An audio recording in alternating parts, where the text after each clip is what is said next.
Hello and welcome to today's flight. Today is December 10th, 2022. Today I'm going to do a demonstration on how I use X-Plane 11 for instrument flight training. And right now I've got this set up with Track IR. I use that to track my head movements. I find that that's the most useful and the most realistic for my purposes.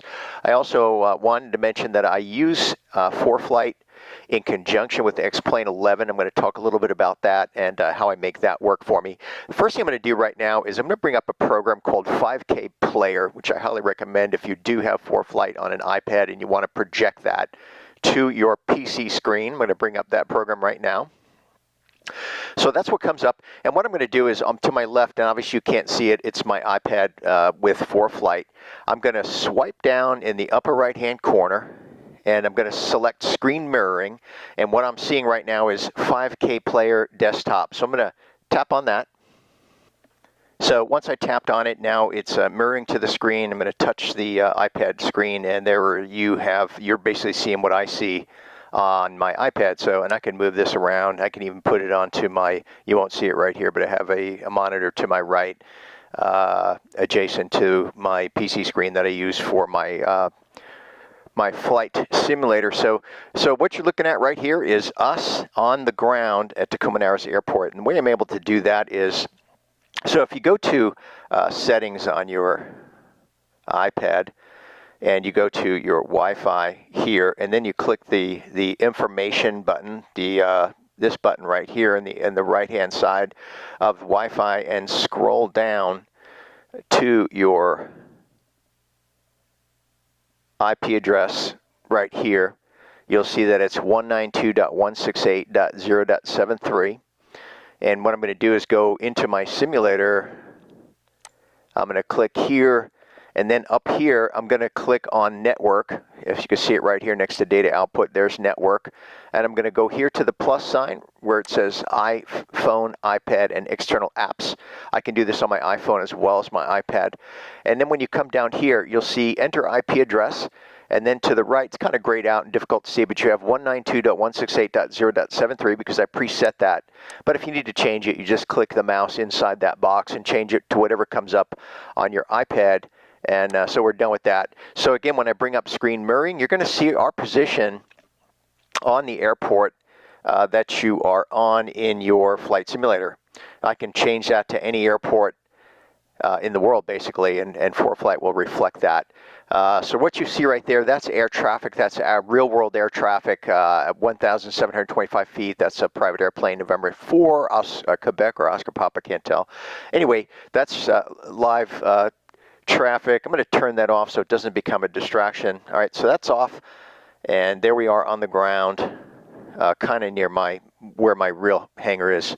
Again, for simulation purposes. The next thing we're going to do is we're going to click up here where it says flight plan, and then we're going to build a flight plan. It's going to be an IFR flight, and it's going to be a fairly short one between Tacoma Narrows Airport and Kilo Papa Whiskey Tango, which is Bremerton National Airport. And the reason I picked that one is we want to shoot the ILS approach over there, and I'm also going to do a missed approach procedure. The other thing I'm going to show you here on the iPad using ForeFlight is I've got a iPad pencil, and I use that to make annotations on the map for a particular flight that I'm going to do. So let's go ahead and put where we are now, Kilo Tango India Whiskey. Destination airport is Kilo Papa Whiskey Tango, and I'm going to hit the space bar. So what we have is a simple direct line flight between those 2 points. Close that.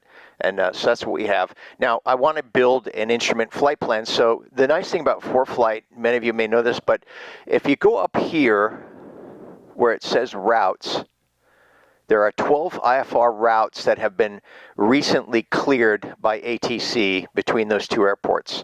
All right, so I'm clicking on that. And what you see here is Womack's intersection, which is basically the final approach fix for the instrument approach down into the ILS approach. And there's a bunch of other ones. You can go direct. There's one where they filed the Caro intersection, Sen intersection from KTIW, a bunch of them in there. But to keep things simple, we're just going to do our flight plan directly to Womack's intersection. That was cleared over a week ago turboprop or piston airplane between 2,000 and 6,500, as it says right here. We're going to fly that at 2,000 feet. We're pretty close to that airport here. So we're going to select that route. And then, as you notice, it put WAMX intersection up here between Kilo Tango India Whiskey and Kilo Papa Whiskey Tango. All right, so when we look at our entire flight path, we're basically going to be going direct to WAMX. We're going to go on PilotEdge. We're going to get an IFR clearance to Bremerton National Airport. I'm going to ask for radar vectors. So at some point, probably they'll clear me direct WAMX, and then they'll ask me my intentions, and I'm going to say that I want to do the ILS runway 20 approach to Bremerton National. But I also wanted to shoot the missed approach procedure. All right, so for that, I'm going to go down here on the iPad where it says plates down here at the bottom. I'm going to click on that, and we're going to add a couple things. We're going to do the departure procedure from Kilo Tango India Whiskey. So I'm going to click on KTIW and narrows one departure. All right.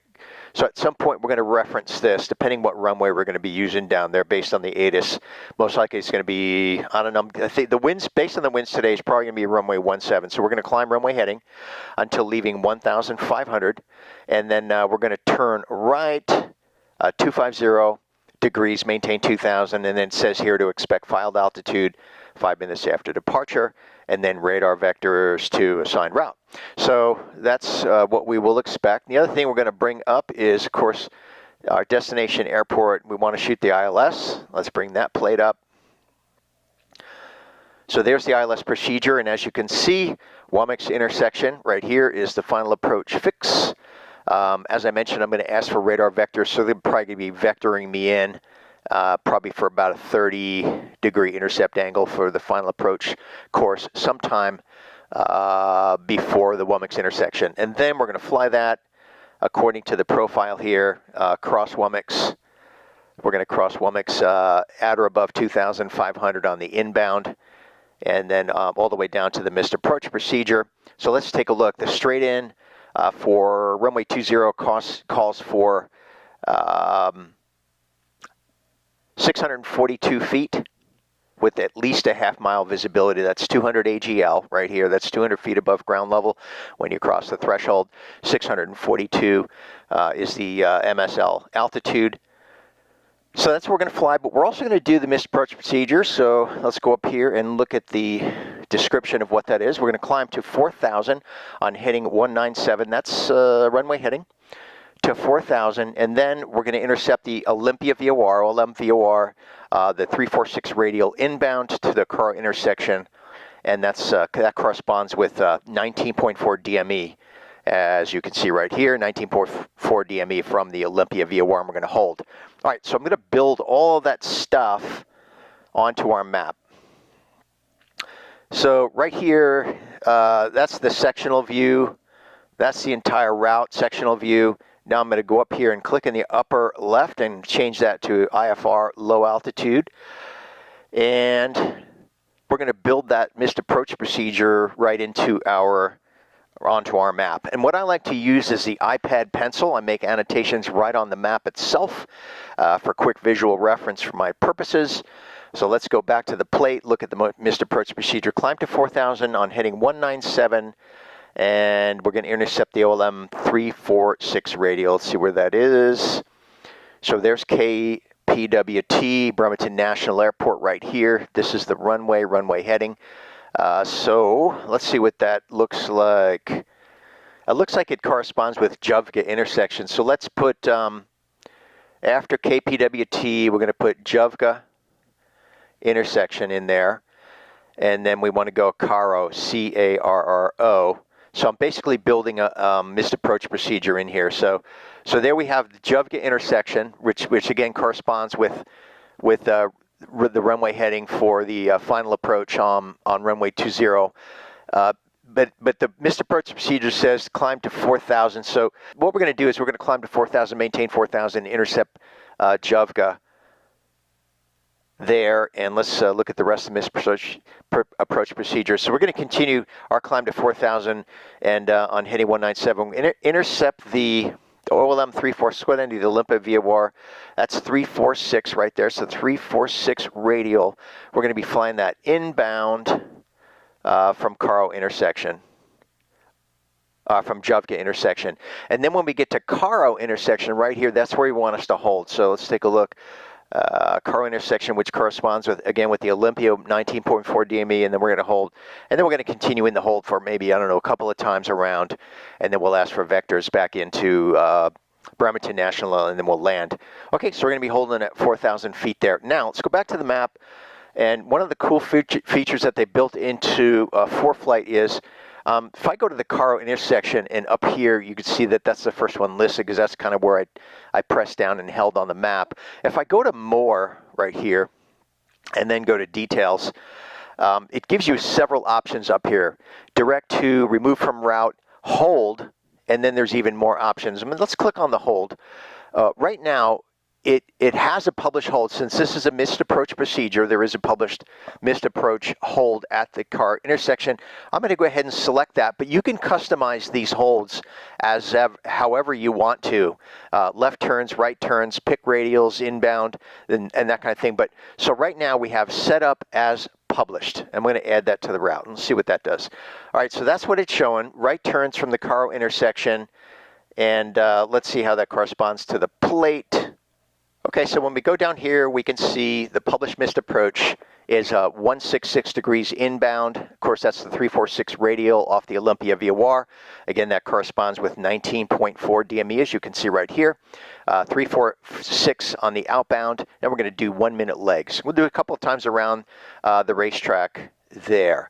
All right, so let's go back to the map, and we're going to annotate those various aspects of the missed approach procedure right here on the map. And the way I'm going to do that is I'm going to click here on the pencil. Again, I'm using an iPad pencil, which allows me to be a little bit more precise. So we're going to click on the pencil here, and then we're going to write in the procedure. So let's see, we have climb 4,197, intercept the R346 radial.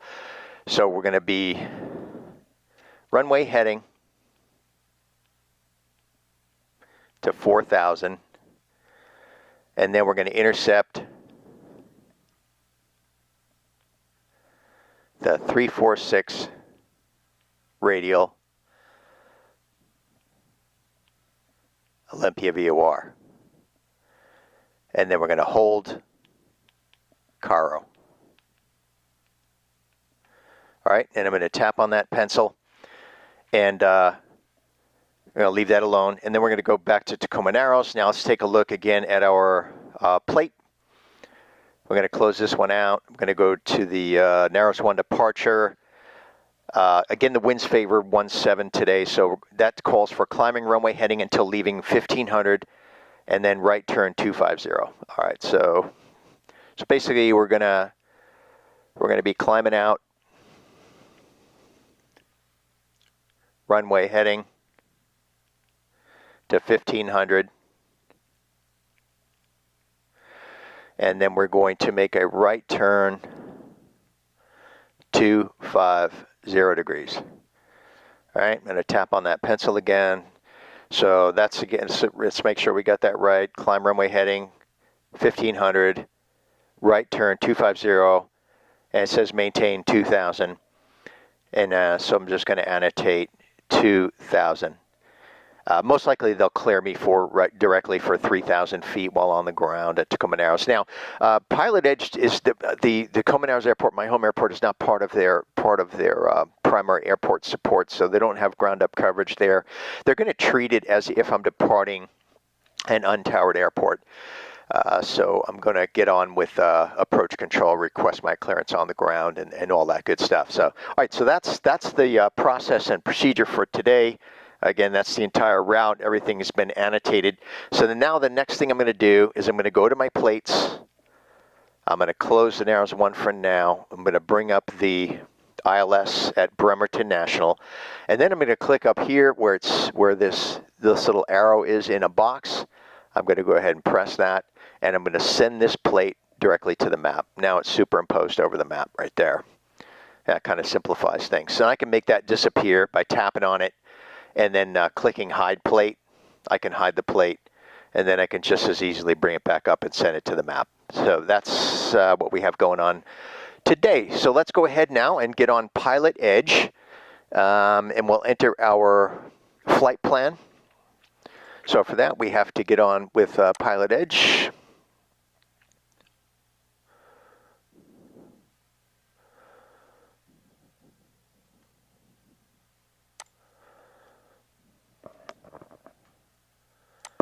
And signing in. Now I want to go to Pilot Center. Actually, just go right here to, okay, now we're going to go to up here to File Flight Plan. This is going to be IFR. It's going to be my own tail number, 7428 Romeo. That's a P28A. Equipment code is going to be Golf. Tourist speed, we're going to go 115, departure airport, KTIW, arriving airport, Kilo Papa, Whiskey Tango. Cruise altitude, we're going to ask for 2,000. Oh. No alternate's going to be chosen, and then we're going to pick Womack's intersection. Now, earlier I might have said that I'm going to request 3,000. That's not an appropriate IFR altitude westbound. So 2,000 is what I'm going to ask for. Let's review it. IFR 7428 Romeo, P28A. G is the equipment code, tourist speed 115, departing KTIW, arriving KPWT 2000, no alternate, route of flight, direct Womack's. All right, let's file that. Up here it says flight plan filed successfully. Ensure you connect to the network using the call sign that you filed your flight plan under. So we're all good there. All right, I'm going to put this kind of down here in the right-hand side so that we can reference it throughout the flight. Next thing we're going to do is we're going to go up here to plugins. We're going to click on that. We're going to go PilotEdge, and then we're going to connect. Confirming everything here. We have the right tail number, right aircraft type, no airline. And connect. Connected to PilotEdge. Okay, we're connected.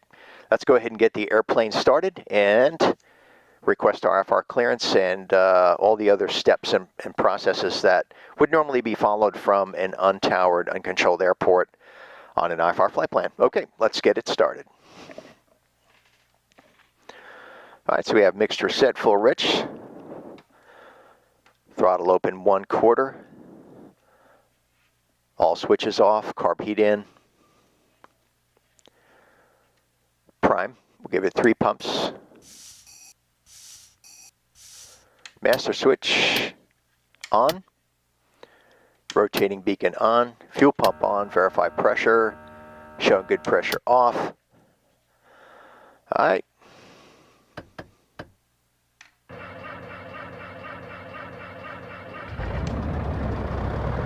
All right, good start, set to both.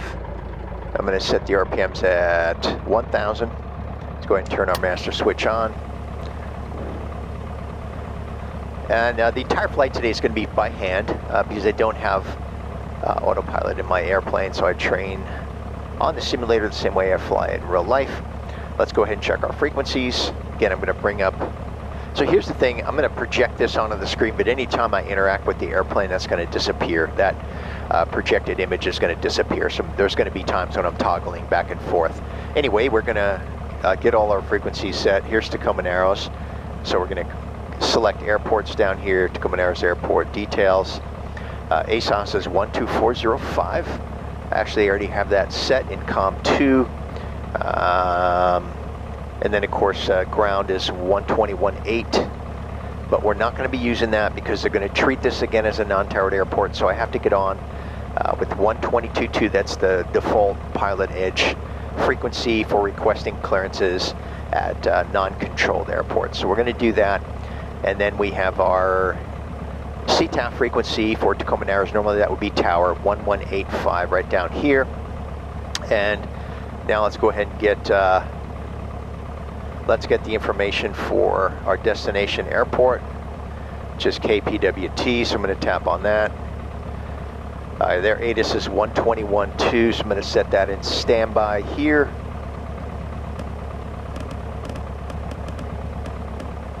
(121.2). Alright, so we can flip-flop that whenever I need to. 124.05 is set. Again, we're set 122.2, 1185 standby. And now we're going to go ahead and look at the localizer frequency at Bremerton National. That's 111.1, 111.1. So we're going to go here and 111.1.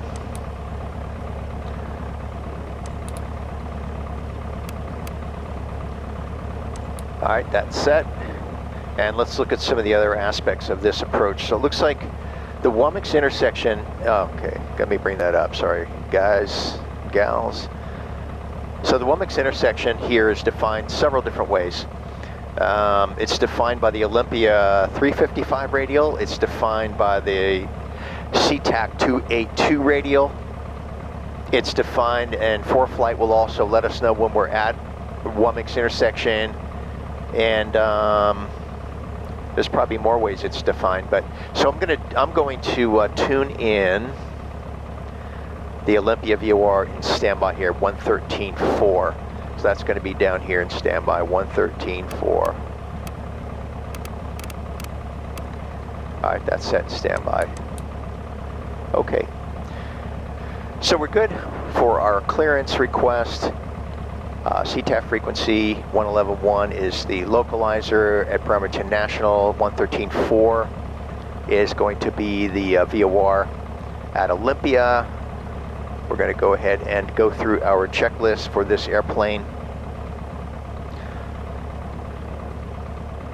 And again, I have that in ForeFlight. ForeFlight can set up a checklist for multiple aircrafts, dozens and dozens of aircraft. I know all the ones, most of the ones that occur, that are available in X-Plane 11 are also in the checklist. So here we have it. We're going to just do the taxi, so we've already started. Flight plan is file chalks, not use radios and avionics. Not quite set. Let's get everything set up here. All right, so we want to turn on our transponder. And we're going to set that to altitude. I'm going to clear that out and set that to VFR. And so it looks like everything is on and ready to go. I do use the stopwatch when I do the holds. So I'm going to change the function over here to flight timer stopwatch right there. So you start it here with this button, stop it with the same button, and clear it out there. So that's going to be used during our flight. Again, I set the directional gyro, so that's calibrated. I'm going to go ahead and set the Tacoma Narrows, the Narrows 1 departure, which was a heading 250. So let's get the bug set up on 250. That's good to go. All right, now we're going to go to our ATIS, listen to it, and get everything set up. And I'm also going to, I have my knee board here, the same one I use in the airplane. You're going to see me turning my head downward at times during the flight. That's because I'm taking notes, writing things down based on ATC instructions and clearances. So I'm going to get that set up. Now I'm writing CRAFT,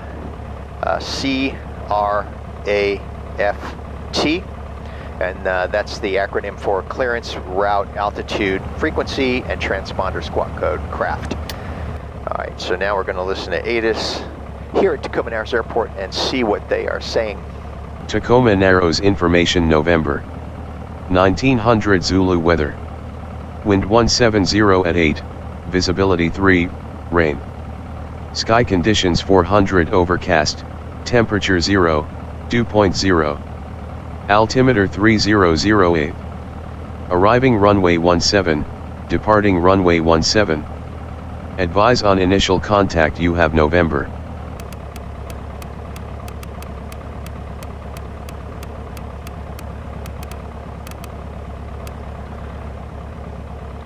And continuing with our checklist. Actually, now's the time we want to get our clearance, because here's the checklist. So the next thing we're going to do is, well, let's go ahead and finish. So we have transponder is on. It's actually set to altitude, but we have a VFR squawk code in there. Emergency locator transmitter, that's not relevant to the simulator. Headset and automatic noise reduction, not relevant. Devices, so if you go down here at the lower right hand side and click devices, you're going to see that X-plane is connected to ForeFlight right there. That's confirmation that is connected. You'll also know because it's going to show your airplane at the airport that you are actually flying from. So back to checklist. ForeFlight route is set. Now I'm going to center that on our current location. So we're good to go there. And back to checklist. Traffic, I turned that off again because that could be a distraction. Lights, so we have our rotating beacon is on. I just turned on the strobe, landing light, navigation lights all on. ATIS and clearance copied, altimeter set, directional gyro has been set, taxi area is clear. Make sure we're going to lean that a little bit for taxi, and we're not quite ready to taxi yet. All right, let's get our clearance, and we're going to write that down. So we know a few things already. We're going to be cleared to Bremerton National, so I'm writing that down. Route is going to be Narrows 1. You always receive the Narrows 1 departure on an instrument flight plan. Sorry for that. I'm looking down at my pad here. At some point, they're going to clear us to Womack, so I'm going to go ahead and write that down. Altitude is probably going to be climb and maintain 2,000. Frequency, I know, is probably going to be 120.4. That's Seattle departure. Squawk code, I don't know. So in advance, I wrote down those few different things. Again, the CRAFT acronym. All right, let's go ahead and get our clearance. Seattle departure, Cherokee 7428 Romeo on the ground, Tacoma Narrows, IFR Bremerton National, ready to copy. There's 7428 Romeo, Seattle approach, cleared to Bremerton Airport. Tacoma Narrows 1 departure, Womack direct. Maintain 4,000. Departure frequency 120.4. Squawk 6241, hold for release. Okay, clear to Bremerton Airport via Narrows 1, Womack's direct. 4,000, 120.4, 6241, hold for release, 28 Romeo. 28 Romeo, lead back direct, device ready. Wilco 28 Romeo. Okay, we have our clearance, and we've gone through our run-up procedures. Not run-up, but our taxi procedures, and we'll do the run-up run-up when we reach the end of the runway adjacent to runway 17. So let's go ahead and be on our way.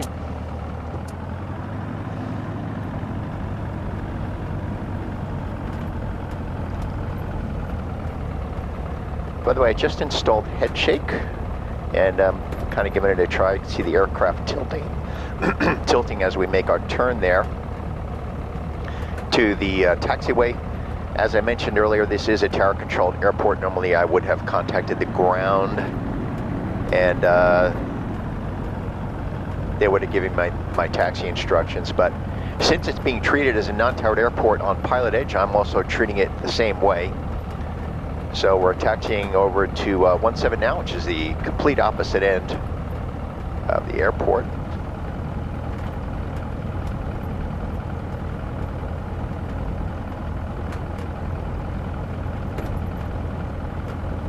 So I didn't get my filed altitude at 2,000. She's got me going to 4,000. That's fine.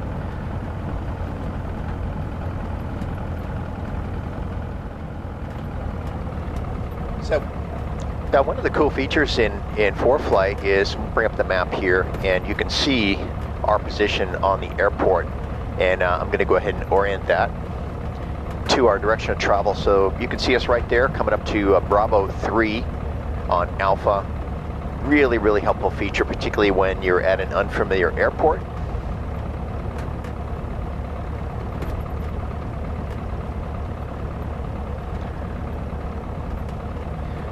So we have some overcast today.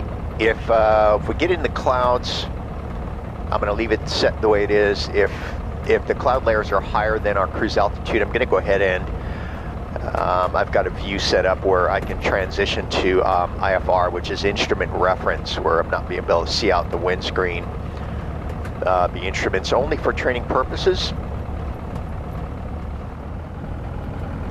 Now, another thing I did is I just upgraded my graphics card, which seems to be helping a lot with frame rate. I used to get a lot of stutter. And the graphics card I put in is the RTX 3070. And the one before that was a GTX 1080. So definitely a step up, and hopefully that'll help during the flight. The other thing I also did, and I think it's already paying off big dividends, is I upgraded my router and modem. So I have a mesh system, and I'm receiving about 600 megabytes per second here at the computer. I have it hardwired into the router, so I used to get kicked off quite a bit and get really bad comms with PilotEdge, so hopefully that will help. This will be my first flight since upgrading to the mesh system, and I subscribe to 1,200 megabytes per second, but I've never been able to get that here since I upgraded the system. I can get 700 or 800 megabytes per second, which is way more than enough, so I can't complain. All right, this is the run-up area. Typically at my home airport, I go into the IFR hold short box.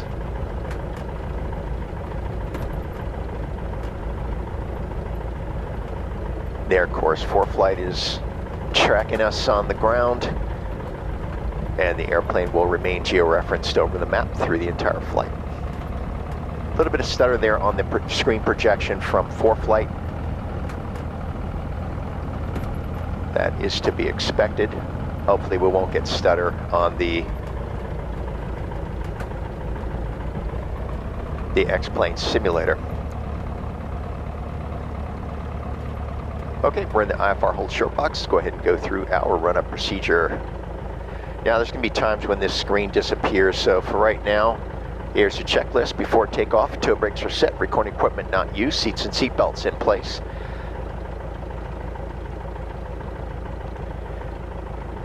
And setting trims. Trims are set neutral, looking good there. Flight controls. Gonna make this go away for now. Right, left aileron's good. Elevators checking good.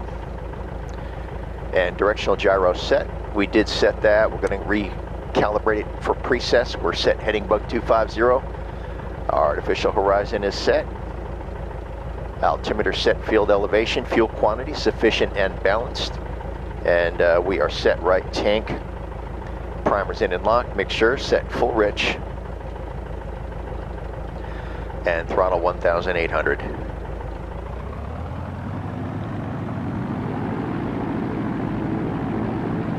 There's 1,800, chicken right mag. That's a good drop, about 100 back to both. Left mag, same drop. Carb heat check, looking for a slight drop. And there it is. All right. Oil pressure, fuel pressure, oil temperature in the green, gyro section gauge in the green, checking idle. Idle's looking good, 700 RPMs, back to 1,000. And there's our checklist, and we're checking off the items now. Engine instruments, vacuum, ammeter check with load. Going to go ahead and put our nav lights on. Should see a slight jump in the charge right there, looking good, and there's landing lights on. All right, throttle's back to 1,000, fuel pump on for takeoff. Fuel pressure's looking good, just over 5 PSI. Radios and avionics. We're set again to the PilotEdge frequency for clearance at non-towered airports, 122.2. I have the CTAF frequency here set in standby, 1185. And then right after we get our clearance and announce on the CTAF frequency, I'll switch over to 120.4, departure. All right, transponder squawk code is 6241. 6241. And we're squawking altitude, so looking good there. And now I'm going to go over here. Now the devices I have connected right now to ForeFlight is both the simulator itself, which is X-Plane, as well as a Garmin Era 660, which I fly with in the airplane that's just to my right. So we're going to go over here and we're going to click on devices. We should see both of those, and there it is, X-Plane and Garmin. Next is connected to our Garmin GPS. So looking good there. Back to checklist, finishing our last items. ForeFlight map and route. So we're going to go ahead and zoom out of that. And everything's looking good there. Back to the checklist. Lights are set. Flaps are set for takeoff. Cabin door, we're going to latch tops and bottoms. Latched. Window is secure. Fuel selector timer is on. Time is noted. And we are set. Fullest tank.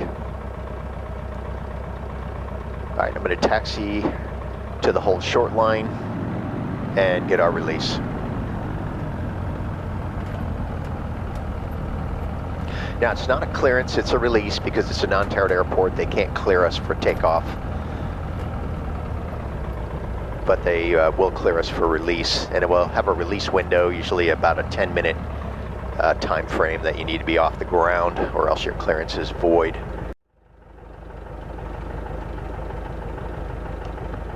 Seattle approach, Cherokee 7428 Romeo is ready for release. We'll be departing runway 17.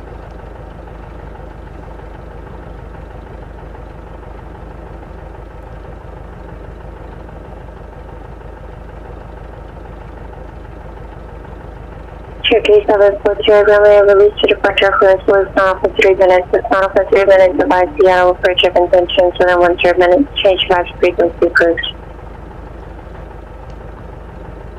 Okay, clear for release and void if not off in 37428 Romeo. Alright, we're going to switch frequencies now. 1185 CTAF and 120.4 in standby. That's looking good. Make our announcement on CTAF.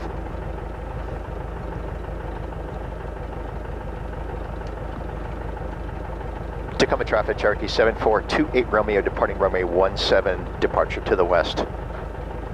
Tacoma traffic.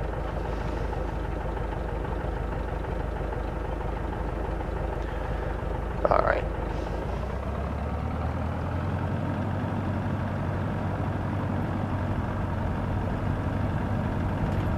Approaching entered runway 17, 4,900 feet remaining.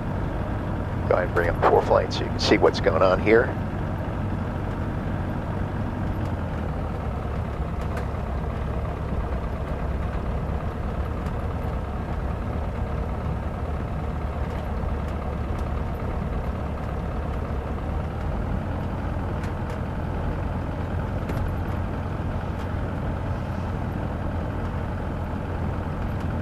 All right, runway heading to 1.5 and full power is applied.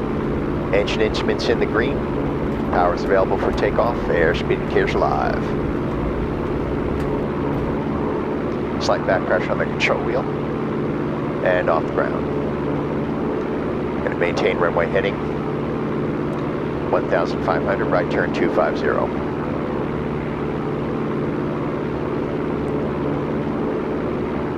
We're going to hold 90 on the airspeed. Looks like we'll be in the clouds. That's good. So I won't have to go to my IFR Simulator view.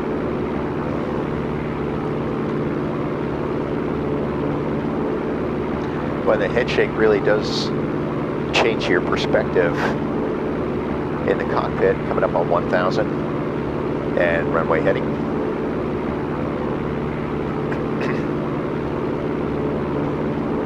1,200, 300 to go, right turn 250. Switching to 120.4. 100 to go, right turn 250. 1,500, standard rate turn to the right, 250. No hurry to contact departure. There's 1,700, standard rate turn to the right, 210. There's 220, 230, 240, and rolling out 250. Wings level, continuing climb 4,000.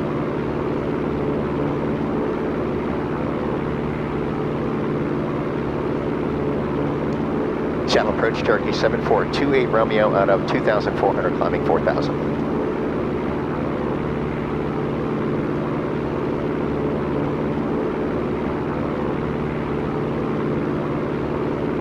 Houston 48 Romeo, Seattle 48 in.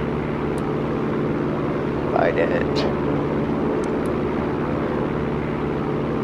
Coming up on 3,000.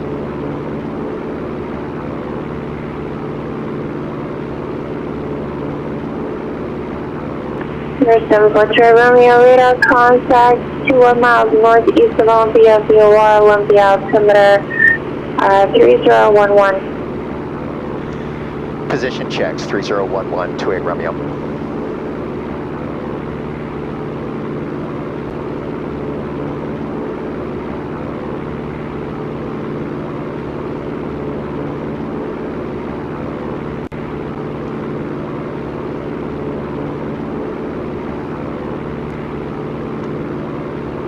$3,600.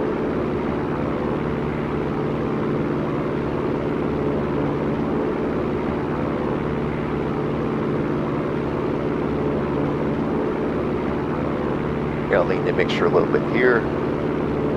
Power back. 2,300 RPMs.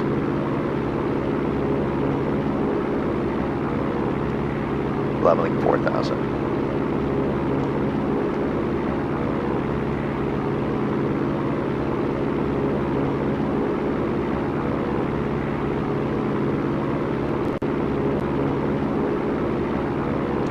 Shallow approach Cherokee 7428 Romeo. I want to confirm we're clear direct Woolbox.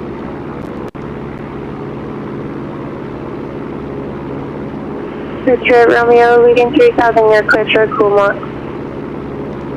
Say again for 28 Romeo, please. Detroit Romeo, leading 3,000, clear direct Woolbox. Clear direct Woolbox, Cherokee 28 Romeo.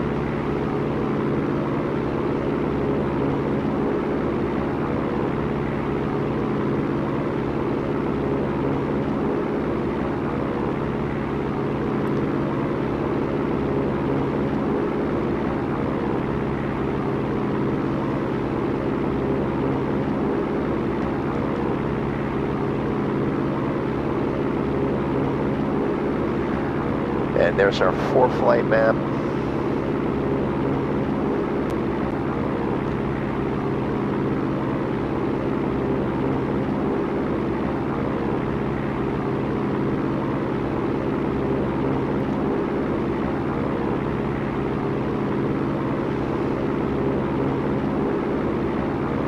And Woolbox is bearing 360.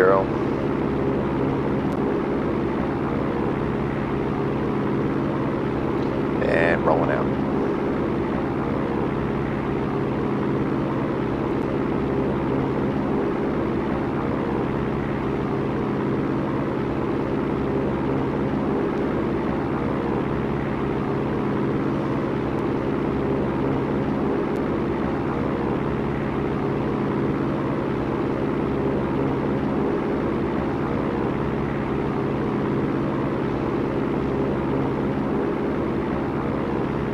Actually, it's bearing 345.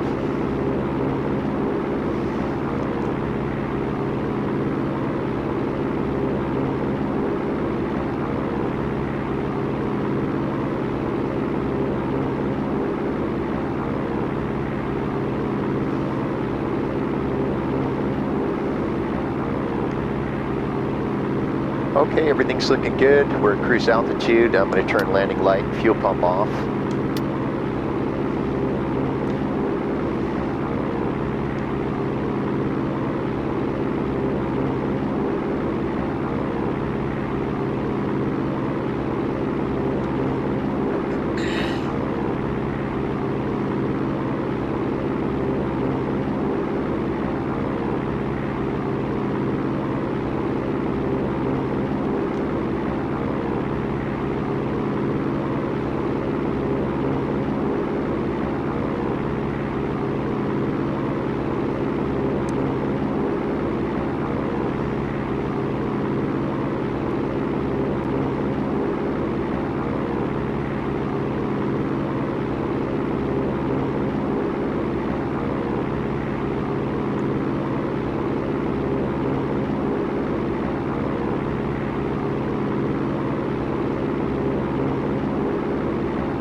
And showing 12 nautical miles now to Wimux, 7 minutes, 20 seconds.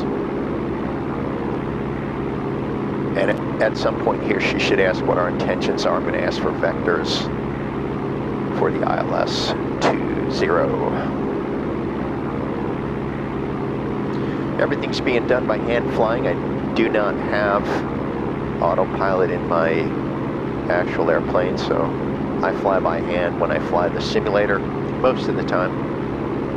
For practice, helps me stay focused on my instrument scan and control the aircraft.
Seattle approach Turkey 7428 Romeo, request vectors for the ILS runway 20 approach, please.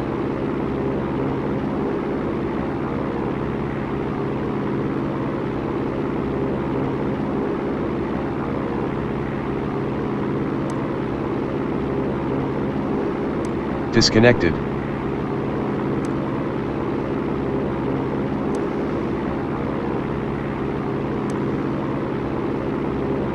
Connected to PilotEdge.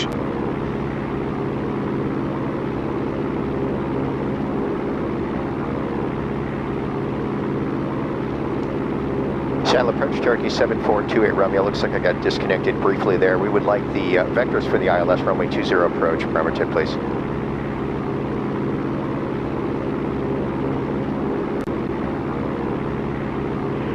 Romeo, unable vectors, but I can get you the approach from Wimux if that works. All right, let's do the full approach from Wimux for 28 Romeo. That's for the ILS approach. A-firm.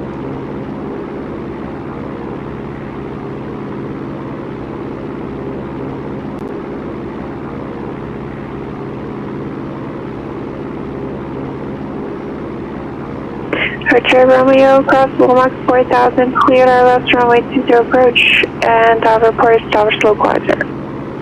Okay, cross Wimux 4000, cleared for the ILS runway 20 approach, and we will report established localizer 28 Romeo.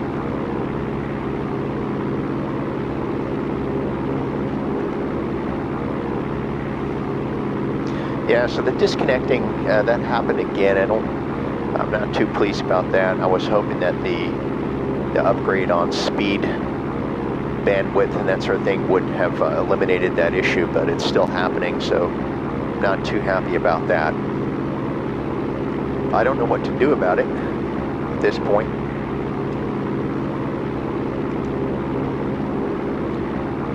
All right, 3 minutes and 25 seconds to Wimux.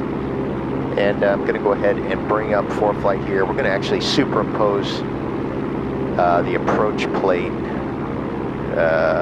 which is down here. We're going to close that one out, bring this one up, ILS 20. We're going to send that to the map. And that shows our present position in relation to Wimux. Boy, that head shake really does change the perspective. That's good.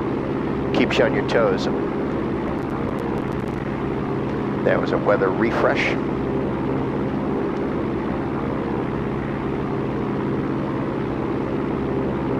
Now the problem is that when I get disconnected and I'm not able to hear the comms, when I go up here to plug in, it's showing that I'm still connected, right? So it's saying I'm connected, but I I can't hear the air traffic controller, so I have to disconnect and reconnect, and I might have to do that again here coming up. All right, 2 minutes and 25 seconds from WMOX.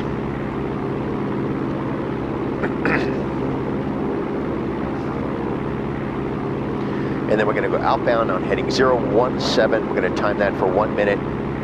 And then left turn 332 degrees, time that for a minute. And then proceed to turn to the right to heading 152 until we intercept the localizer. Localizer is set in nav 1. And there you can see down below here on ForeFlight, it's showing minute 44 seconds is our ETE to WMOX intersection, bearing 349 degrees.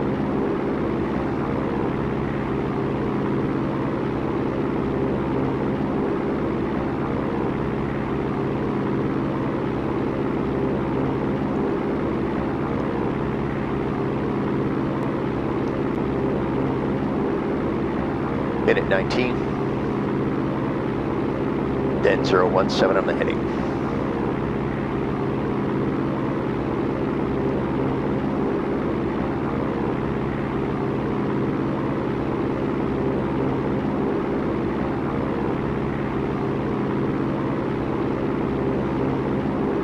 .58 seconds.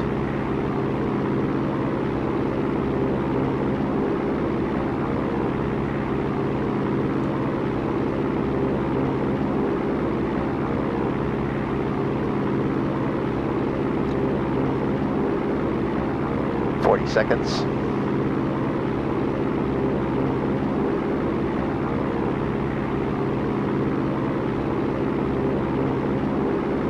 .30 seconds.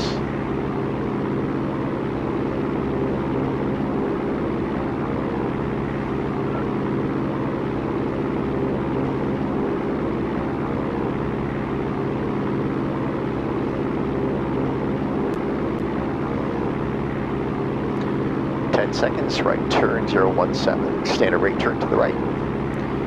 Going to begin descending.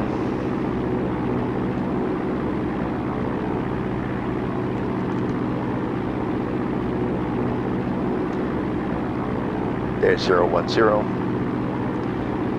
015, 017, rolling out. Start the clock. Stopwatch is started. So here, well, let's see, I got to bring ForeFlight up again. There you can see SGO reference. If we look down here, we're going to be outbound. On the outbound, we don't want to go below 3,000. Then we're going to come back inbound, 2,500. Maintain 2,500 until we intercept WMOX. And we're going to report an established localizer. So, looking down at our stopwatch there, there's our ground track. And you can see on VOR number 1, basically the localizer, 111.1. Getting the reverse sensing there. Looking good on the descent. I got it set for 2,000 RPMs. Gonna hold what I got right there. Coming up on 1 minute. Left turn 332, standard return to the left, continuing our descent to 3,000.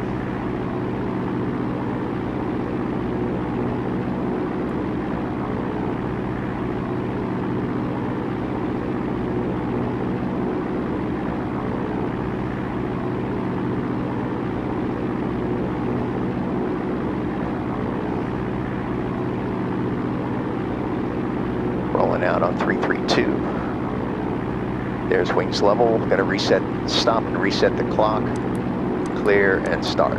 Looking for 1 minute. There's 3,500.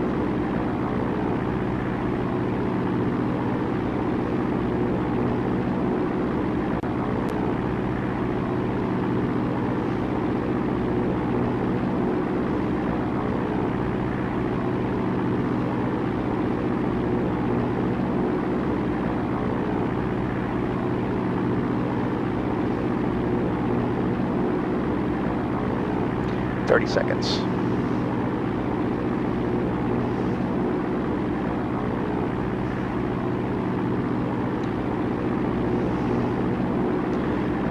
21-2, we're going to listen to ATIS. Bremerton National Weather. Wind calm, 50 seconds. visibility 2. Sky conditions 300 overcast, temperature 1, dew point 0. Altimeter 3008. And center return to the right. 3008.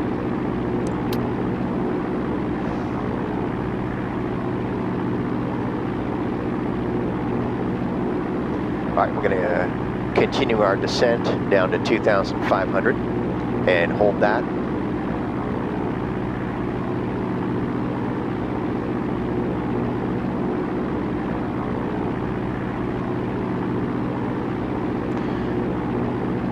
I'm going to switch the CDI here to localizer.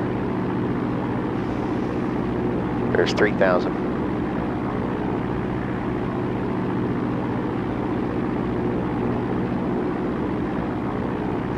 I'll bring up ForeFlight so you can see what we have on our map. There we are on the procedure turn.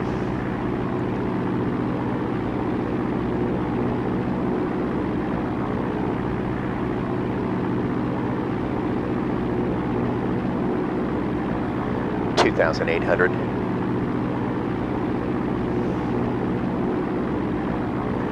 Localizer should be coming in here pretty quick. And 197 is our final approach course.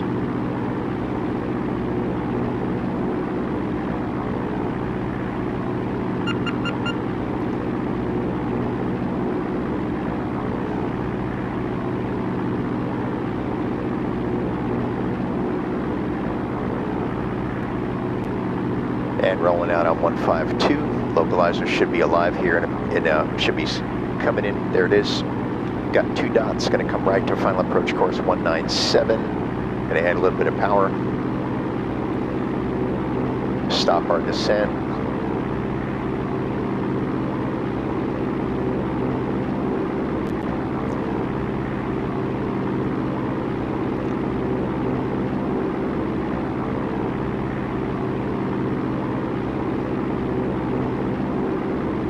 I'm going to hold this for now, 2,500.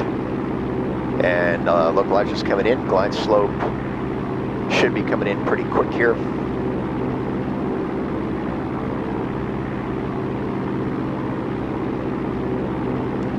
Shall approach TRT 7428 Romeo, establish localizer.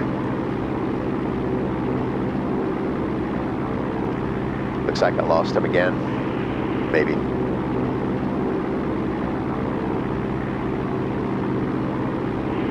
November Charlie Romeo, report of cancellation and when this frequency on the ground 122.2, change passenger frequency approved. Okay, cancel with you in the air on the ground 122.2, switch to advisory Cherokee 28 Romeo.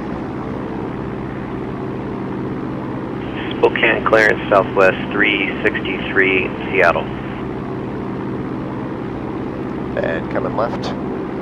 Coming up on Womack, looks like let's bring this up here. I'm going to go direct Womack's.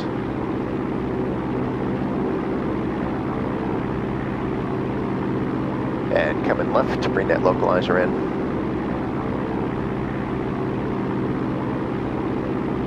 So now in ForeFlight, I'm going to go ahead and activate the, well, I don't think I want to do that. I'm going to leave it the way it is.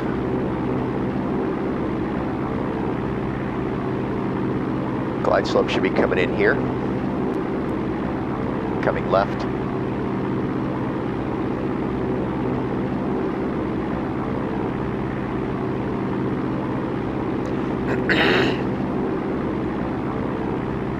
Give you a little bit better overview of the approach procedure. And then come left a little bit, bring that needle in. Hold right there, 190. Glide slope's coming in.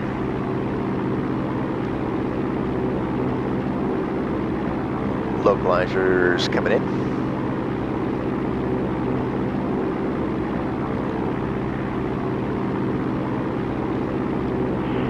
Spokane clearance southwest 363 Seattle.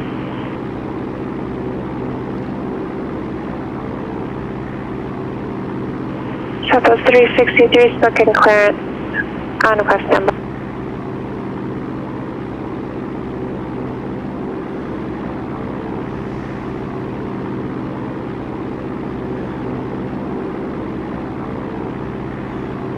12305. Post 363, clear to Seattle Tacoma International Airport. Token 6 departure to Temple at files. Maintain 12000. Expect flight level 2801. Is set. And we're going to just pull the power back here. Capture that glide slope. Setting flaps 1. Landing light, fuel pump on. Mixture full rich.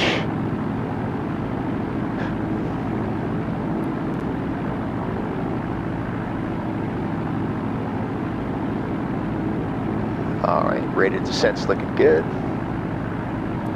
Airspeed's looking good. Gotta hold that needle. Alright, we're gonna take a look at our approach plate. I'll bring that up on ForeFlight so you can see. And there we have, look down below there, 642 feet is going to be our decision altitude. Going to come right a little bit, chase that needle. So 642 is what we're looking for. They're calling for at least a half-mile visibility. Not sure we have that 4-mile final.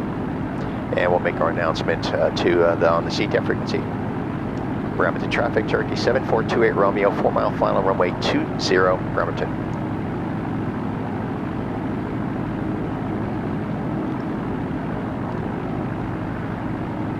Going to add a little bit of power here, catch that glide slope. And we'll be on the missed approach at 642.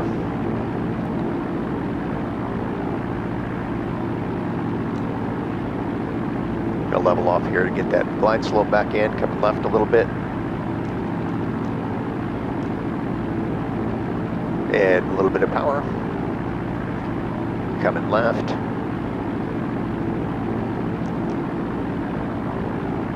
Gonna hold that. There's 1,300.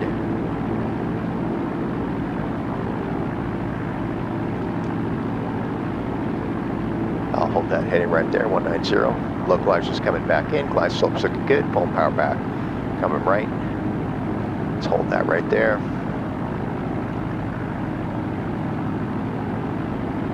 Rated descent's good, there's 1,200.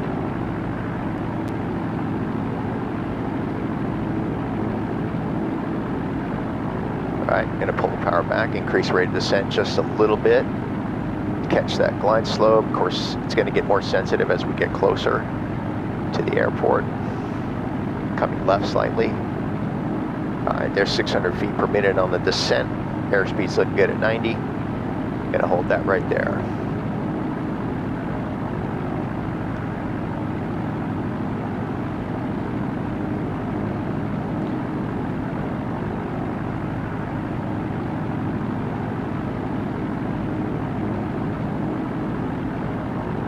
Coming left a little bit. Make sure that localizer stays in. I'll zoom out there so you can see us. That's where we are. I'm really not looking at that right now. Increase rate of descent.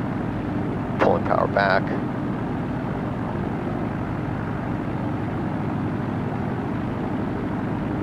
Alright, glide slope's looking good. There's 800. It looks like we would have to do the missed approach in any case. Oh, there's the, okay. There's the runway.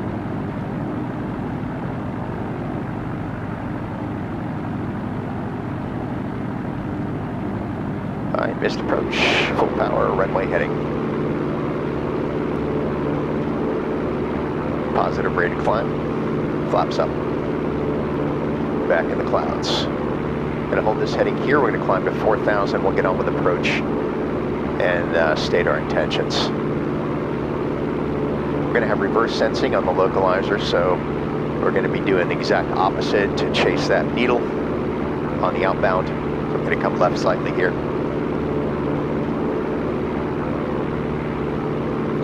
And switching over to Seattle approach. And that back up for your reference. There's 1,500.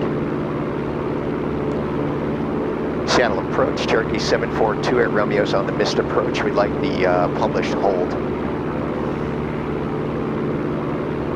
742 Romeo, Seattle approach 8.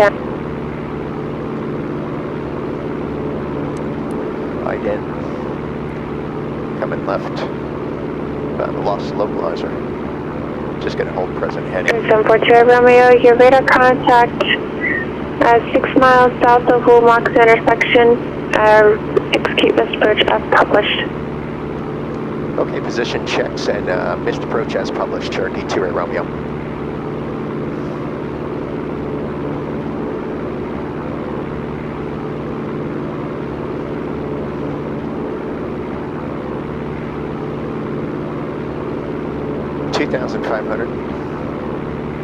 So we are looking for, if we look at ForeFlight notes here, the Olympia 346 radial.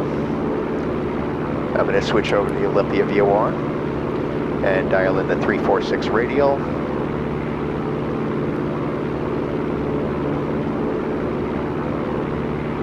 There's 346. There's 3000.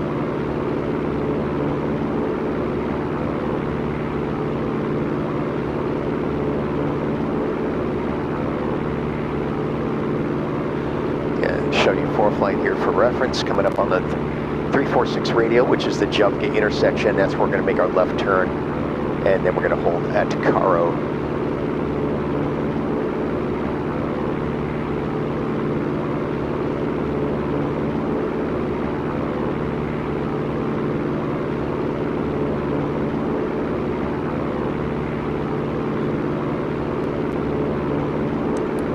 All right, 1134 is set.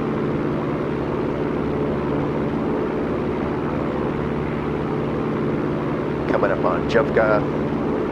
So if you look here at VOR number 1, we've got the Olympia VOR in there set for the 346 radial.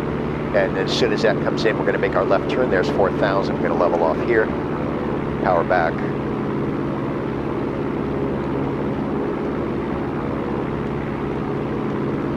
And I'll lean our mixture here for altitude.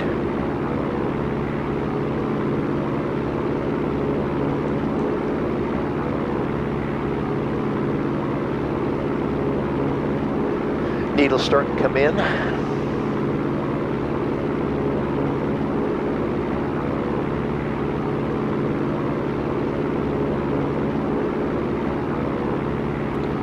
All right, landing light, fuel pump off.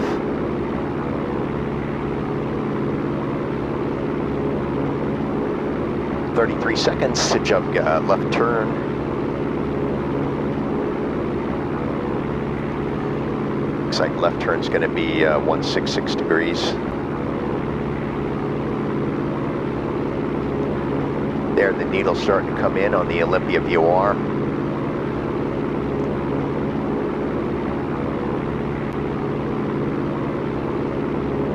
And left turn 166, standard rate to the left.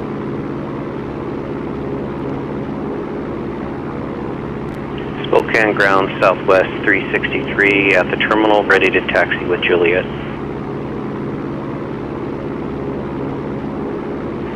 Southwest 363, Spokane ground, runway 21, taxi at Alpha. 21 via Alpha, southwest 363. Maintaining 4000, 166 on the heading. 3 minutes and 30 seconds to Caro intersection.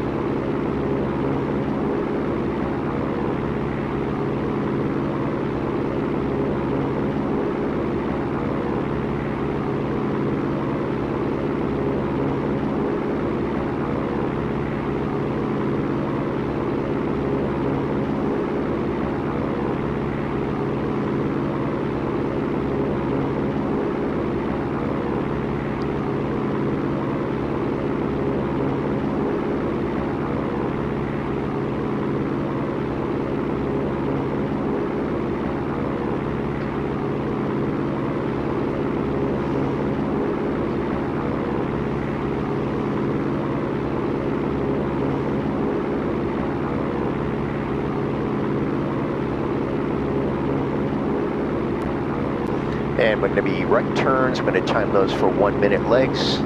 Gotta reset our stopwatch here.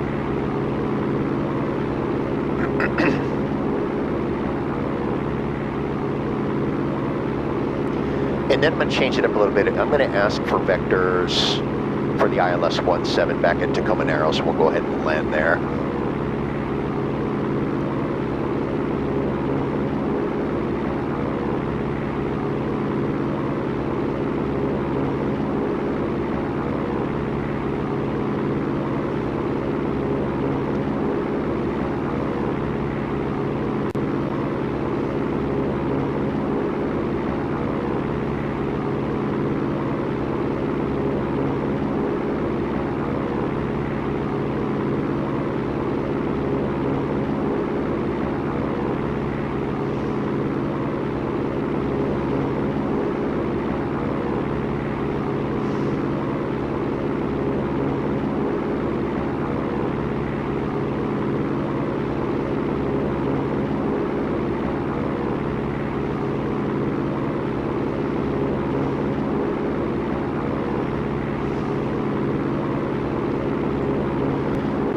ForeFlight showing us a minute and 10 seconds now. From Caro, I'm going to be standard rate turn to the right. And then once we are established heading of 346, we'll go ahead and time for 1 minute. And see where that puts us. We'll make wind corrections as necessary. Well, it seems like the winds are pretty calm up here.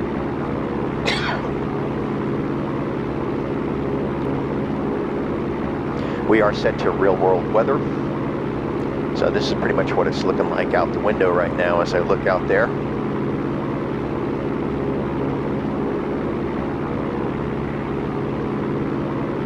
"32 seconds to Caro.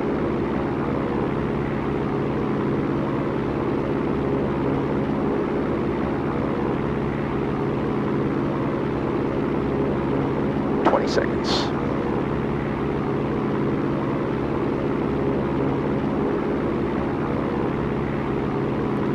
10 seconds. Spokane Tower, Southwest 363, coming up on the hold short, 21 ready. Okay, standard rate to the right. And rolling out on 346.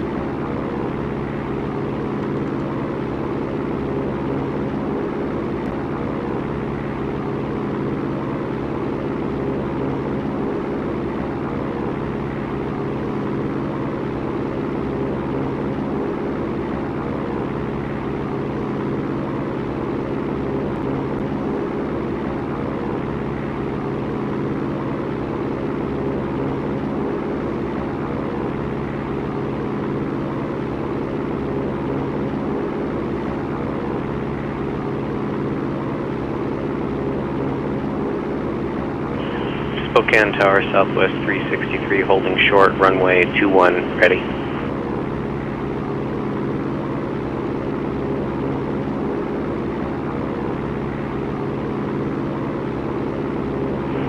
Southwest 363, Spokane Tower, runway 21, clear for takeoff. Runway 21, clear for takeoff, Southwest 363. Coming up on 340. And rolling out. Gonna time this now for 1 minute.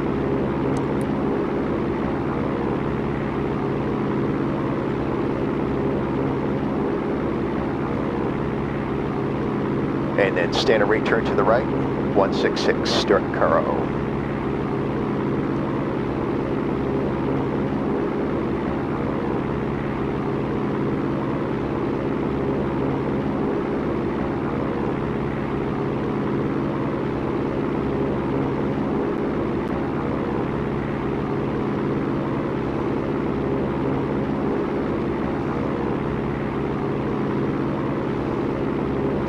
There's 40 seconds.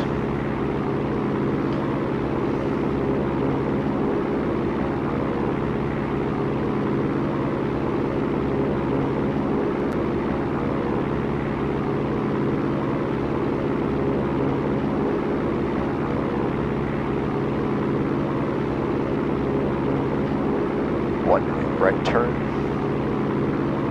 Standard rate.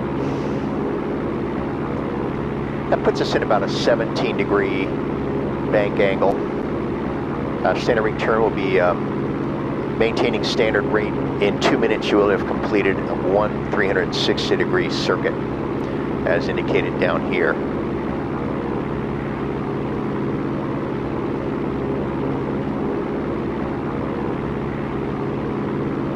Looking for 166.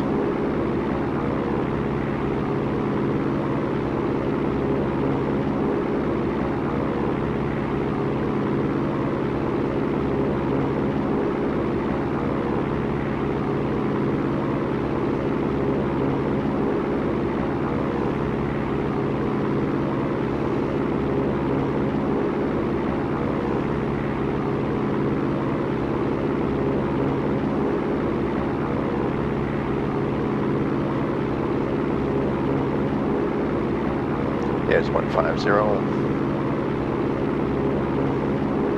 Spokane Tower, Southwest 363, like to switch to departure. And rolling out on 363, contact departure, have a safe flight. Time this for 1 minute. Departure, Southwest 363, thank you.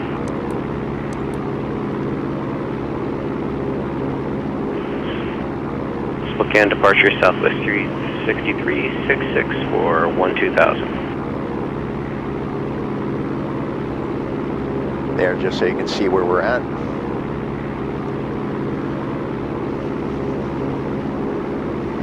I'm going to do one more time around the racetrack, then ask for vectors for the ILS 17 back at Tacoma Narrows. We'll get everything set up for that.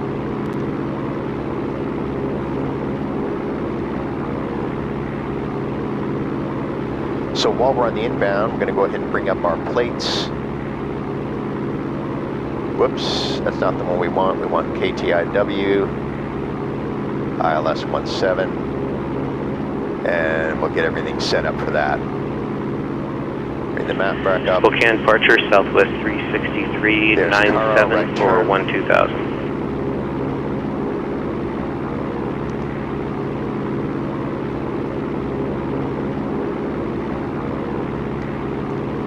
And that put us right at about 1 minute, so there's really no winds going on up here, based on what I'm seeing.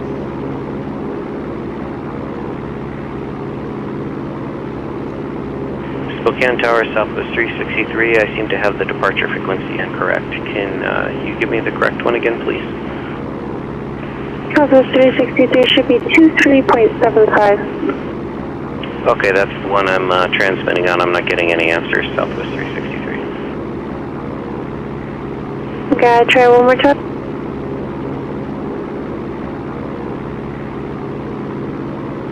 Spokane departure, Southwest 363, leveling 12,000.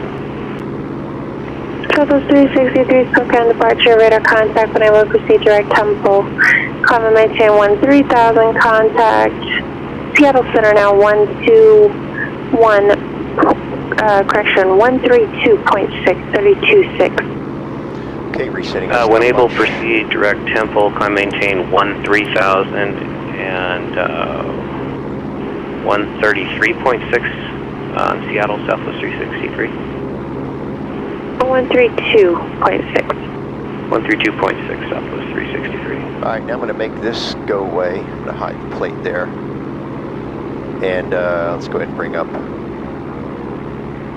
let's go ahead and send the ILS 17 over to the map now. That's the ILS 17 at Tacoma Narrows. There's 40 seconds.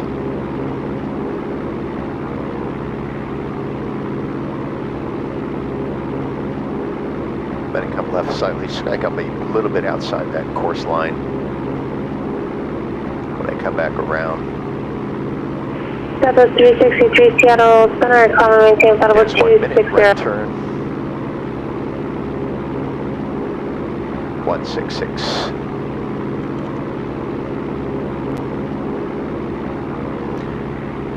So I'm going to add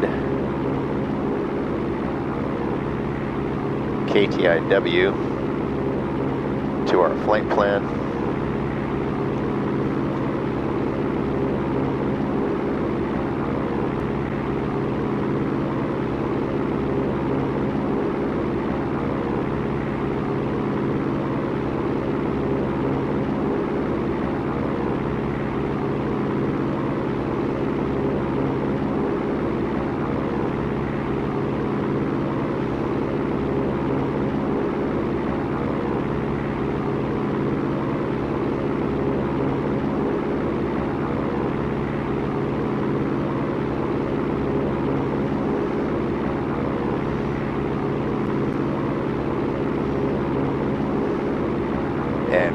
166.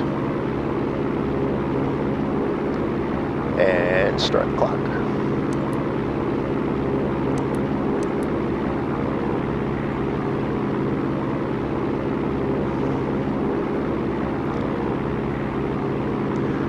Seattle approach Cherokee 7428 Romeo, request vector is ILS 17 Tacoma Narrows, please.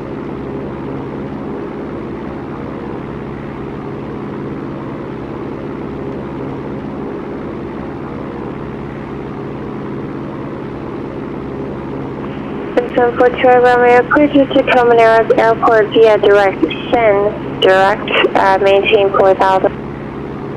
Okay, clear Tacoma Narrows, direct send, direct, maintain 4000, Cherokee 28 Romeo.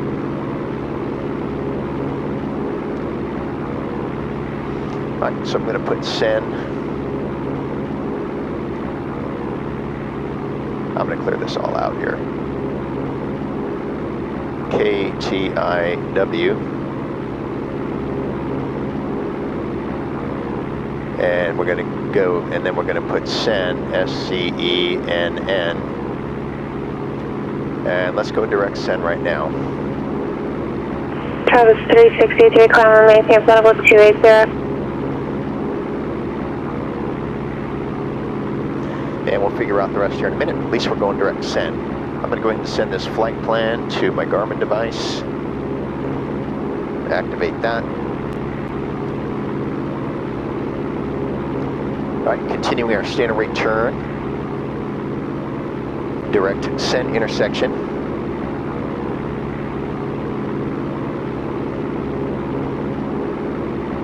Just to show you the full map there so you get a sense of what we have going on.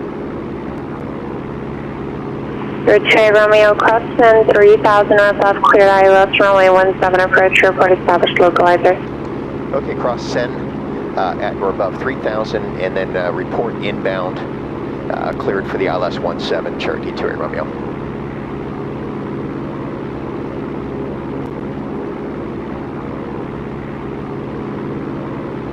Alright, so we can descend now. We don't have to, but I'm going to go ahead and descend down to 3000.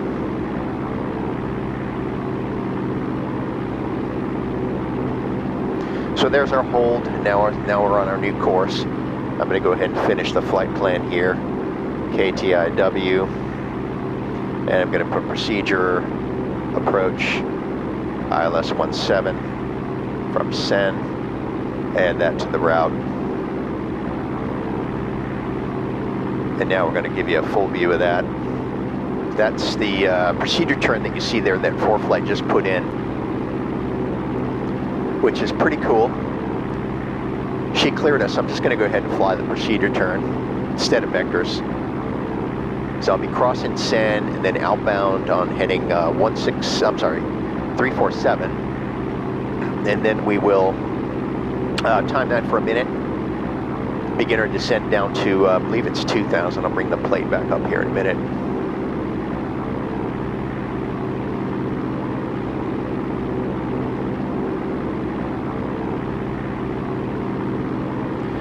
And bring it down to the ground and cancel our IFR flight plan. That'll conclude our very long flight. But lots of stuff to cover, lots of procedures contained in the video. Alright, so we're 4 minutes and 28 seconds from send. And we're already cleared for the approach.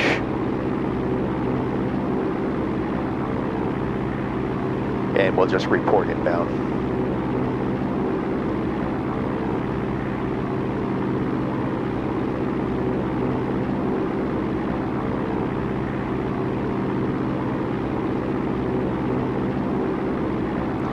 So here's the AHRS view of our current, so we're just going to come a little bit left through the course deviation indicator there on ForeFlight.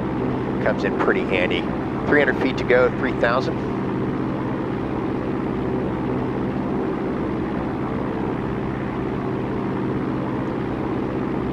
And there you see in the upper right hand side of the attitude heading reference is 3 minutes 30 seconds, 6.4 nautical miles from send, showing 125 miles per hour over ground. 200 feet to go. And then we'll add some power and level off at 3,000. CDI's coming in.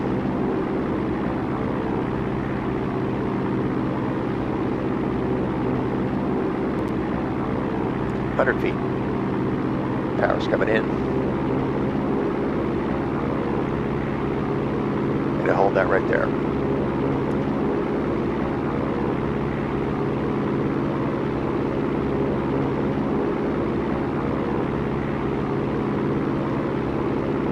Minutes, 40 seconds. Then outbound 347 for 1 minute.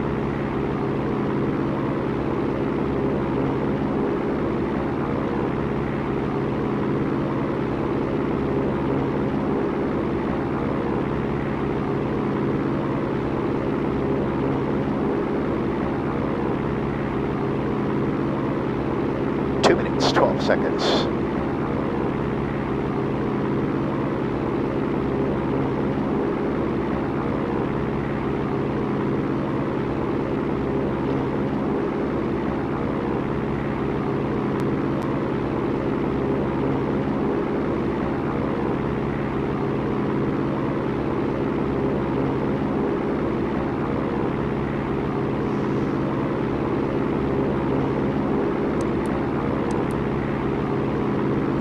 That should reset the stopwatch for our outbound.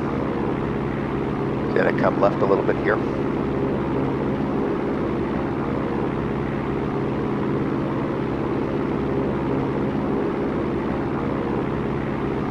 One minute 20.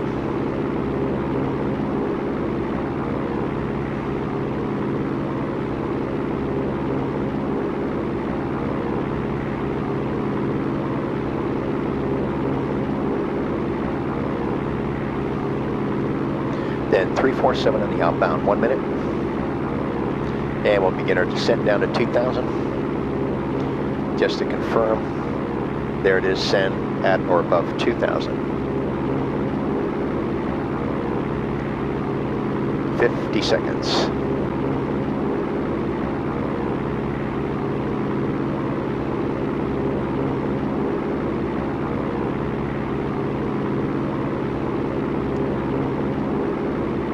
Five seconds.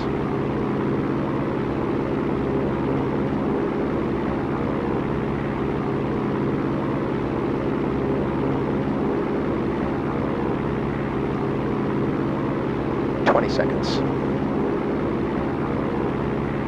Beginning our turn. 347. Beginning our descent. And maybe power back down to 2,000 RPMs.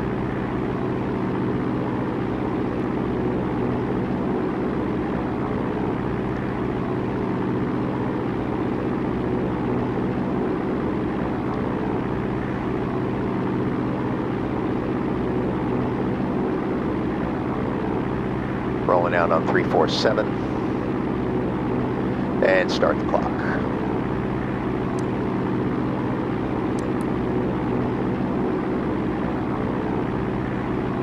Now I've got ForeFlight displayed to my left. It's toggling on and off on the screen because anytime I interact with the simulator, it makes the projected image of the iPad disappear, so I'll be mindful of that as we continue our flight. Continuing our descent down to 2,000, and we're on our outbound course, 347 degrees. Looks like we have about 30 seconds left before we make our left turn. Left turn is going to be 302 degrees.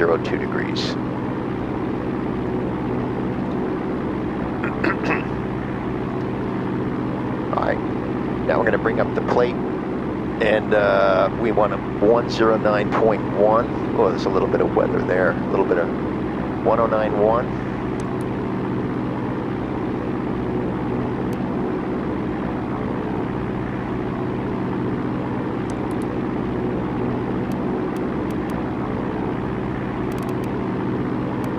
Is set.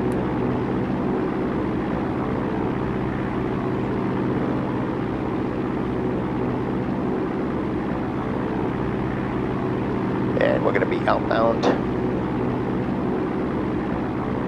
302 degrees, and then time that for 1 minute. There's 2,400.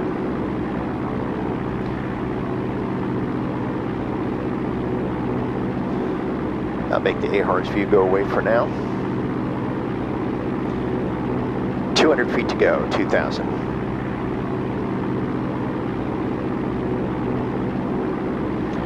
I'll switch back over to Tacoma Narrows Information Uniform. 2000 Zulu weather. Wind 180 at 8, visibility 3. power back in. Sky conditions 500 overcast, temperature 0, dew point 0. Altimeter 3009. 3009. Arriving runway 17, departing set. runway 17. Advise on initial contact you have uniform.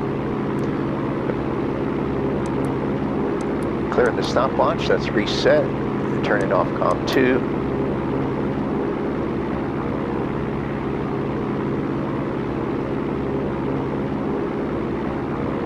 Bring up ForeFlight. Southwest 363 is approved, and just in a positive scratch, maintain flight level 240. When you get back, contact Seattle Center 126.6. Alright, mixture full rich, landing light, and fuel pump on. There's 2,200.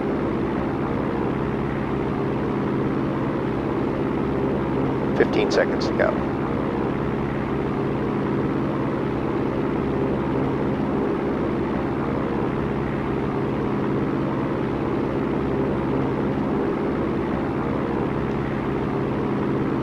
And there's a minute. Standard rate turn to the right, 122 degrees. I'm going to set my CDI just kind of as a reminder. At the final approach course is 167 degrees.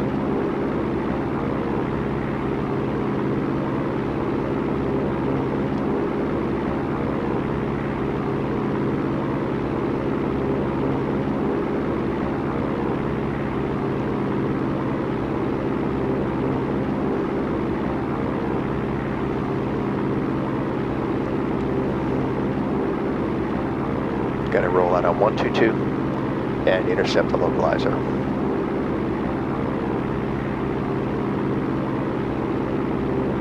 We'll tell approach that we're procedure turn inbound here in a minute once we get kind of established here.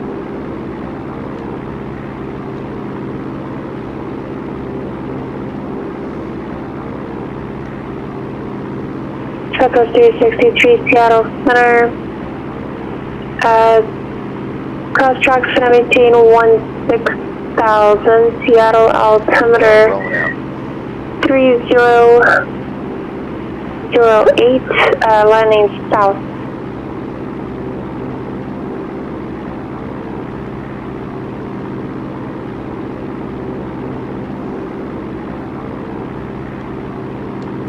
Channel approach, Cherokee 28 Romeo, procedure turn inbound. 17,12,000. I might have talked over her there.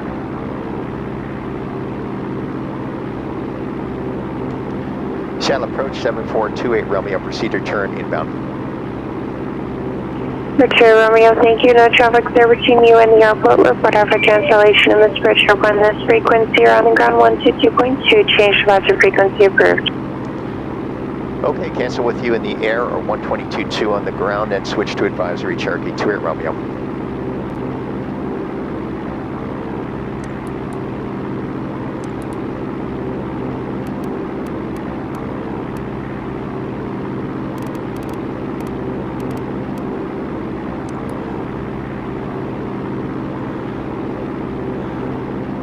Alright, looking for that localizer. Gibby's starting to come in here pretty soon.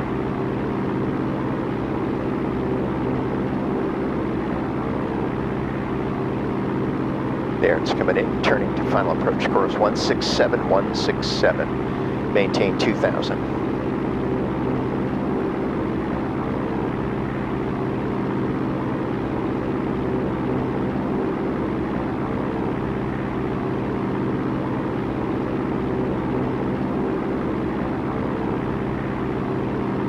So I flew through it there a little bit. We'll recapture it here once we roll out. I'm going to roll out on about 175 just to recapture that localizer. So I'm going to roll out right there, maintain 2000. And coming left. That's where ForeFlight really helps. As you're flying the needle, it kind of gives you a visual reference of what to anticipate. So now we're going to turn 167, maintain 2000. Okay, mixture full rich, landing light is on, fuel pump on for landing.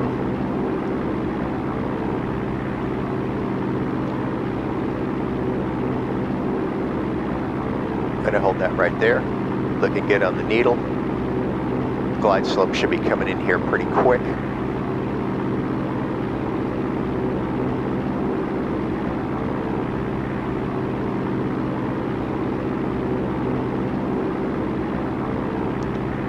Coming left.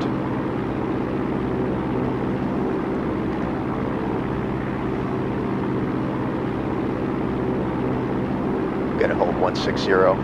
Might be a slight push from the winds.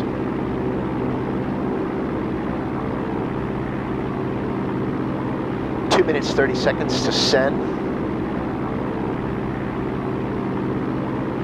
There's another weather update, I guess, in X-Plane. It always kind of knocks the airplane around a little bit.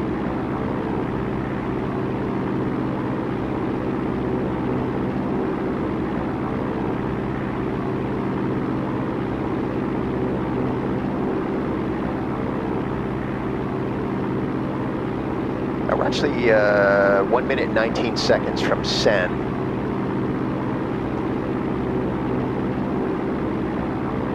If you look at ForeFlight there, it's telling us something different, but that's because it had us on the procedure turn. In any case, I've got a Garmin Era 660 to my right, and that's telling us our distance from send right now.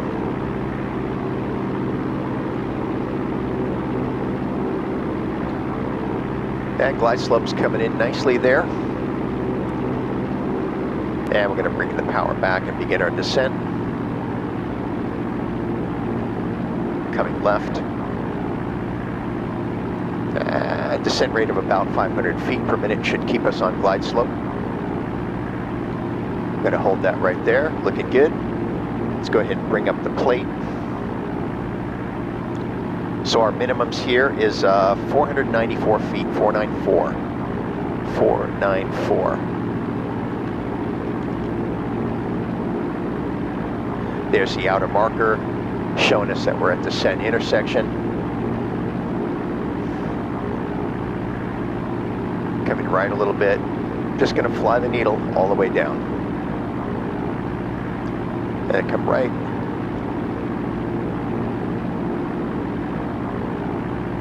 And looking for 494. All right, going to make my announcement to CTAF.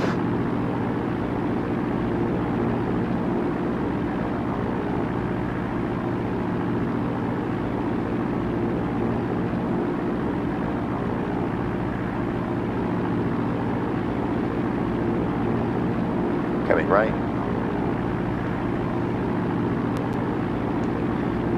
Tacoma traffic, Turkey 7428 Romeo is 4 miles inbound ILS runway 17 approach. Will be a full stop, Tacoma.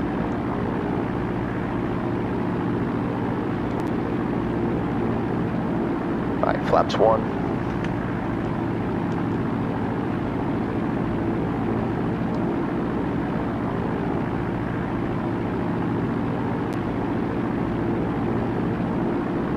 Gonna hold that right there. 2 minutes, 30 seconds to the runway threshold, to the airport actually. I'm going to bring it up a little bit, come left. In and out of the clouds, that's good training because it's very disorienting in the simulator and certainly in real life. I'm going to come left here.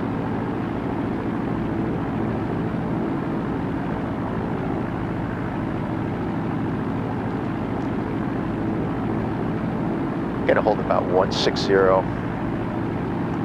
2 mile final runway 17. about there. Got to capture that glide slope, coming right.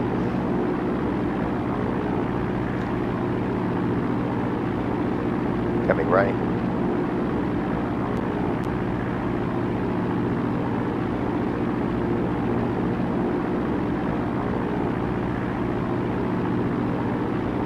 Got to capture that localizer again.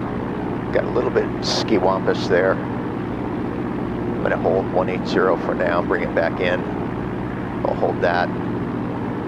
Decrease power, capture the glide slope. Everything should be good here in a minute. Coming left again. 500. I'm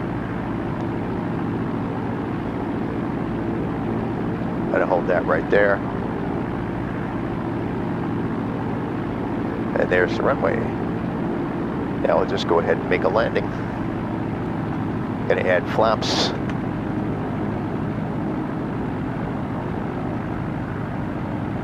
Go ahead and make ForeFlight go away.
Flaps retract.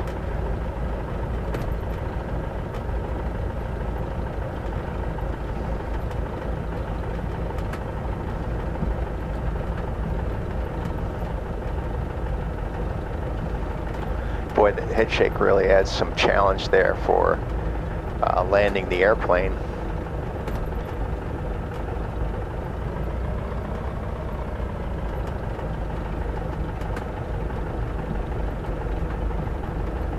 Alright, we'll get clear of the runway here and we'll cancel IFR on 122.2.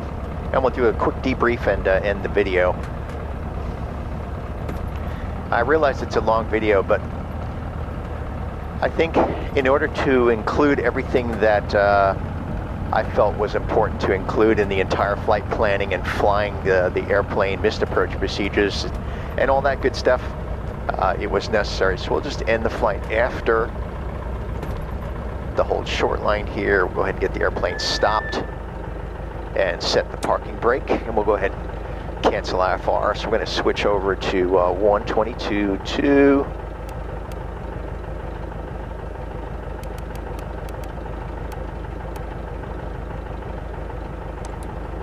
Actually, just confirm you're on the ground at this time, correct?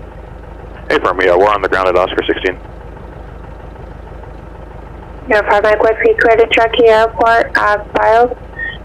Maintain 15,000, expect flight level 24010 minutes after departure.